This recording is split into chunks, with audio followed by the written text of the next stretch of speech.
Hello everyone, welcome to JRF अड्डा।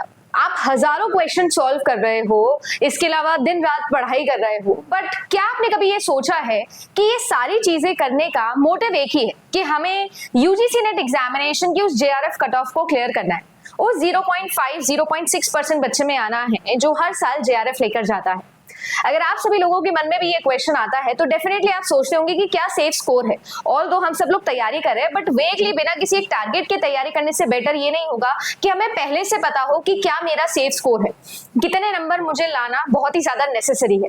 मेरी चाहे ऑफलाइन क्लास रहे या मेरी पेड ऑनलाइन क्लासेस रहे, मैं हमेशा रेगुलरली स्टूडेंट को बोलती हूँ कि अपना सेफ स्कोर, अपना टारगेट स्कोर हमेशा अपने आंखों के सामने रखा करो और उसको प्रेजेंट टेंस में लिखा करो कि I will score 210, I will score 220, I will score 180, whatever आप लोगों का सेफ स्कोर है, व्हाटएवर आप लोगों का टारगेट है। बट अगर आप सभी लोगों को ऐसा लगता है कि ये टारगेट स्कोर निकाला कैसे जाता है, तो वो मैं आप लोगों को आज इस वीडियो के अंदर बताने वाली हूँ। सो चैनल पर अगर आप लोग नए हो तो डू सब्सक्राइब टू जेआरएफ अड्डा, और अगर आप मुझे पहली बार देख रहे हो तो मेरा नाम अदिति है। आप सभी लोगों के लिए चैनल पर 10,000 से ज्यादा वीडियोस है, जाकर एक्सप्लोर करो। अगर आप यूजीसी नेट की तैयारी कर रहे हो, सेट की तैयारी कर रहे हो या असिस्टेंट प्रोफेसर की तैयारी कर रहे हो, तो आप सभी लोगों के पास में खजाना है। जाकर क्वालिटी ऑफ वीडियोस देखिएगा, क्वालिटी ऑफ कंटेंट देखिएगा और जरूर बताइएगा कि कैसा लगा। अब मैं आप लोगों से बात करती हूँ कि किस तरीके से सेफ स्कोर मैंने एनालाइज किया और मैं अपने सब्जेक्ट का बताती हूँ और आप लोग कैसे अपने अपने सब्जेक्ट का निकाल सकते हो, ये कैसे आप सभी लोगों के लिए मैं बाकी सब्जेक्ट का भी निकाल के देने वाली हूँ। सबसे पहले तो हम सभी लोग जानते हैं कि यूजीसी नेट एग्जामिनेशन दो पेपर्स के अंदर डिवाइडेड होता है, पेपर 1 एंड पेपर 2।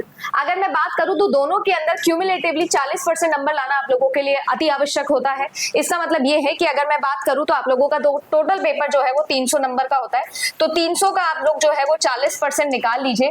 आप लोगों को इतने नंबर लेकर आना तो जरूरी है, नहीं तो आप लोगों का पेपर ही चेक नहीं होने वाला है ना। मतलब कुल मिला के ये तो आप लोगों को लाने ही लाने हैं वाला सी। अब सीन ये आ जाता है कि इसके अलावा भी आप सब जानते हैं कि यूजीसी नेट एग्जामिनेशन की जो है वो 3 कट ऑफ निकलती है, कैटेगरी ए, कैटेगरी बी और कैटेगरी सी के अंदर 1, 2, 3 बोलते हैं जिसको, जिसके अंदर आप लोगों का ऑफ कोर्स जेआरएफ होता है, साथ में आप लोगों का एपी भी हो जाता है।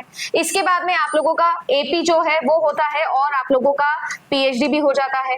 इसके अलावा आपका होता है ओनली पीएचडी वाली कैटेगरी, ठीक है ना, जो हमेशा मैं बोलती हूँ कि आप लोगों को एक मीठी गोली यानी आप लोगों को एक प्लेसिबो जो है वो दिया हुआ है। इस तरीके से आप लोगों की 3 कैटेगरीज के अंदर रिजल्ट निकलता है। आप सभी लोगों को मैं बोलूंगी कि आप जेआरएफ की एज के लिए हो या ना हो तो भी याद रखिएगा कि आप लोगों का टारगेट स्कोर जो है वो हमेशा जो है सबसे हाईएस्ट वाला होना चाहिए। यानी जितना जेआरएफ के लिए लेके आए थे आप, वो आप लोगों का बेंचमार्क होना चाहिए एटलीस्ट, ठीक है। अच्छी बात है, उससे कम आए तो कोई दिक्कत नहीं, सिलेक्शन हो ही जाएगा, बट मेरे हिसाब से टारगेट हम लोगों को ऊंचा देखना बहुत जरूरी है। हाई टारगेट प्रेडिक्ट करना, हाई टारगेट एम करना अच्छी बात होती है। तो मैं आप लोगों को पहली बात तो ये एडवाइस करूंगी कि आप ये करें। अब टारगेट स्कोर निकालने के लिए, सेफ स्कोर निकालने के लिए मुझे लगता है कि 3 इंपॉर्टेंट पैरामीटर्स है जिस पर आपको काम करना चाहिए। पहला मीटर होता है कि आपका एग्जामिनेशन का ट्रेंड कैसा चलता आ रहा है। जैसे फॉर एग्जाम्पल आप सभी लोग कट ऑफ एनालिसिस अगर देखोगे तो आप लोगों को एक बेटर आइडिया लगेगा कि किस तरीके का ट्रेंड मेरे कट ऑफ का चल रहा है। मैं आप लोगों को आज परसेंटेज हाइक भी निकाल के दिखाऊंगी मेरे सब्जेक्ट का कि कैसे आप पता लगा सकते हो कि किस तरीके का ट्रेंड चल रहा है। डेटा एनालिटिक्स थोड़ा सा लगाएंगे हम। इसके बाद आता है आपका level of examination, level of आपका question paper. Level of paper भी बहुत ज्यादा मैटर करता है। हो सकता है कि पिछले 5 सालों के अंदर बड़ा कांस्टेंट ग्राफ चल रहा हो आपकी कट ऑफ का, और एक साल ऐसा आया हो कि मैम बहुत ज्यादा स्पाइक, बहुत ज्यादा सर्ज हमने देखा कि अचानक से कट ऑफ बहुत ज्यादा हाई चले गए, तो उसके बहुत ज्यादा चांसेस ये है कि ऑब्वियसली उस साल पेपर का लेवल जो है वो इतना अच्छा नहीं रहा होगा। एंड तीसरा and very very important parameter है क्वालिटी ऑफ स्टूडेंट्स। जैसे आपको पता हो तो मैंने अभी कुछ दिनों पहले भी आपके लिए एक वीडियो बनाया था कि 5,000 से ज्यादा लेक्चरर्स जो है उनकी जॉब खतरे में आ गई है। क्यों? क्योंकि अब यूजीसी ने बोल दिया है साफ साफ कि जब तक आपके पास नेट क्वालिफिकेशन नहीं होगी, जब तक आप सभी लोगों के पास में जो है वो पीएचडी नहीं हो जाती है, हम आपकी जॉब को कंटिन्यू नहीं करेंगे। यानी कि एडहॉक या गेस्ट लेक्चरर वाले जितने भी लोग हैं वो सबको भी अब नेट एग्जामिनेशन देना होगा। मैं ये कहना चाहती हूँ कि जैसे जैसे ब्रीड जो उस एग्जाम को दे रही है, ऑब्वियसली उनका लेवल इंप्रूव होगा। 4 साल की डिग्रीज अब अलाउ करती है, सारे के सारे ऑलरेडी लेक्चरर्स जो है वो भी इस एग्जाम को दे रहे हैं, आप तैयारी कर रहे हो, आप भी इस एग्जाम को दे रहे हो, आपके आसपास बैठे हर एक इंसान का, बिगिनर से लेकर रिपीटर तक, सब इस एग्जाम को दे रहा है। तो क्वालिटी ऑफ स्टूडेंट किस प्रकार के इसे अटेम्प्ट कर रहे हैं वो मैटर करता है। जैसे फॉर एग्जाम्पल मेरी परसेंटाइल आई थी 99.91 परसेंटाइल। ये क्या है? ये नॉर्म रेफरेंसिंग है ना। तो मैं ये बता सकती हूँ कि कट ऑफ जिनका क्लियर हुआ था उसमें से मेरी परसेंटेज कितनी है, उसमें से मेरी रैंक कैसी है, कितनी है। तो ये सारी चीजें निकालने के लिए पता चलता है कट ऑफ के ऊपर कितने आए, उसमें से फिर टॉप 10 कौन है, इस तरीके से परसेंटाइल में आप लोगों का जो है रिजल्ट निकलता था। मैं 2019 दिसंबर की क्वालिफायर हूं तो मैं उस टाइम का बता सकते हो। अब सिनेरियो जो है ये तीनों चीजों को आपको क्यूमुलेट करके समझना होगा।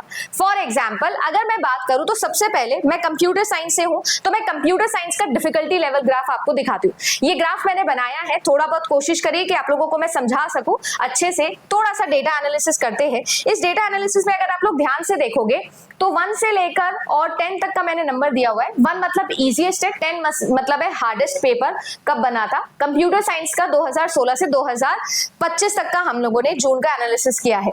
अगर आप लोग देखोगे तो आप सभी लोगों के लिए 2016 से लेकर चलते रहेंगे हम लोग 2019 के बाद में 2020 में अचानक से एक स्पाइक आप लोग देखोगे, एक सर्ज आप देखोगे। अब हुआ क्या था, इससे पहले वाले एग्जामिनेशन को जो है वो एनटीए कंडक्ट नहीं करता, सीबीएसई कंडक्ट करता था, ठीक है ना। अब आप देखो धीरे धीरे ग्रोथ तो होती जा रही थी, क्योंकि जैसे जैसे किसी एग्जाम की अवेयरनेस बढ़ती है धीरे धीरे ग्रोथ होती है। बट अचानक से 2019 के बाद में आप देखोगे कि सर्ज जो है वो बहुत ज्यादा रहा। वो इसलिए क्योंकि अचानक से पहली बार एनटीए ने एग्जामिनेशन लिया और इसी वजह से जो है वो पेपर के पैटर्न में बहुत सारे चेंजेस आए। 3 पेपर की जगह 2 पेपर हुए, ये चेंजेस आपने देखे। अब अगर आप लोग इस ऑब्जर्वेशन को ध्यान से देखोगे तो 2020 मेरे हिसाब से वैसे भी सबसे डिफिकल्ट पेपर्स में से एक रहा था, ठीक है। इसके लिए मैंने अलग से एक वीडियो भी बनाया है 8 PM वाले सेशन, अगर आप देखते हो सीएस के, जो मैं फ्री सेशन लेती हूँ चैनल पर, तो आपको मैंने बताया था। इसके बाद में अगर मैं देखूं तो आप लोगों का 2021 का पेपर अराउंड 7.5 के आसपास रहा था। 2022 और 2023 का जो पेपर है वो कंपैरेटिवली इजी था और इसीलिए 6 से 7 के बीच में ये कहीं था। 2024 का अगर आप लोग पेपर देखोगे तो 6 के आसपास मैंने इसको मार्क किया है और 2025 के अगर पेपर की बात करोगे तो ये भी लगभग आपका इसी डिफिकल्टी लेवल पे रहा था। बेटर देन एवरेज रहे हैं, 5 से तो बेटर हो गए हैं अब पेपर। बट आप ये जरूर याद रखिएगा कि अब क्या है, धीरे धीरे सेट हो गया है। अगर आप लोग पिछले दोनों साल के पेपर्स को एनालाइज करोगे तो आपको अच्छे से समझ में आएगा कि ये सारी की सारी चीजें अब सेट हो गई हो।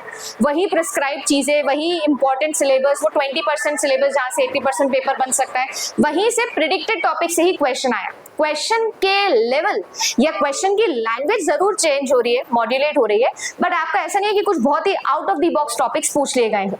अब अगर आप लोगों को ये ग्राफ समझ में आया तो अब आप सभी लोग देखिए ये कट ऑफ। अगर इस कट ऑफ एनालिसिस को आप देखोगे तो आपका दिसंबर 2021 में 162 गई थी। ये असिस्टेंट प्रोफेसर की कट ऑफ मैं आप लोगों को बता रही हूँ। अगर बात करूं जून 2022 की तो 162 गई अगेन।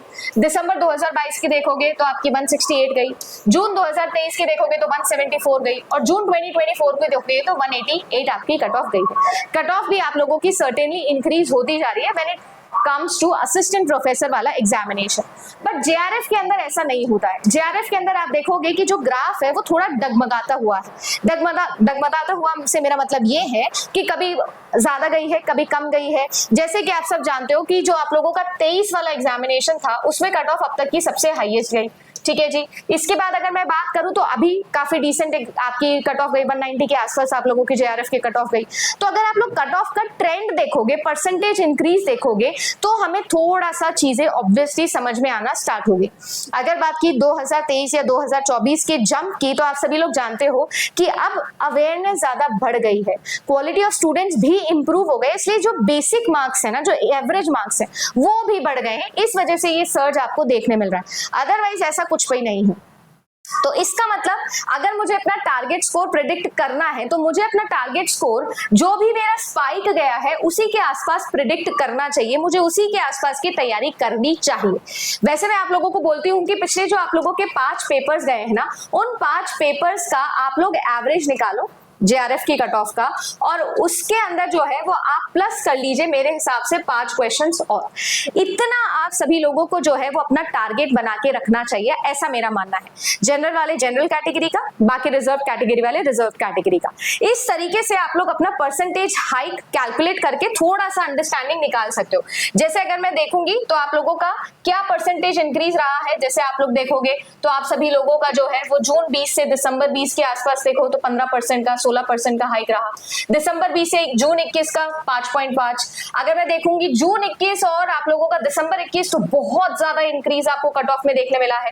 इस तरीके से मैंने परसेंटेज इंक्रीज में निकाल के देखा और परसेंटेज इंक्रीज निकालने के बाद में मैंने ये नोटिस किया है कि ऑन एन एवरेज आप सभी लोगों के लिए 10 से 20% का जो हाइक है ना, it is very very common.